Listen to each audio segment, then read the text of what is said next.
I think another statistic that I found to be quite interesting is we're not just talking about return to office or slow return to office and this desire for flexible working in societies like ours, like Australia or the UK or the US.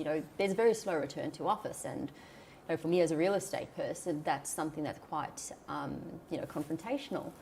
But I think one of the stats that I delved into in a little bit more detail recently, which I found to be quite fascinating, was around the Great Resignation and people wanting to leave their roles to the great unknown, which we know the figures are massive. And you can any poll might say between 30% to 60%, right? But what I found quite interesting in that one is that the largest contingent that wanted to leave their roles was actually in India. Oh, okay. Okay, so now we're thinking of it, and it's about why was that? Why was that? And it's a lack of upward mobility.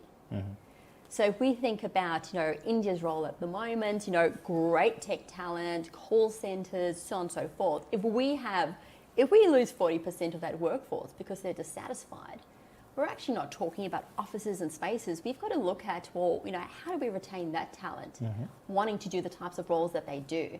How can we give them a higher and better purpose and upward mobility to be able to do that? So, I think when we're talking about hybrid work, remote work, when we're talking about return to office, future workplace, etc., we do need to kind of cut it down. We do need to segment it by location, demographics, role type, personality type, introverts, extroverts, etc., etc., etc. Because these stats are too broad.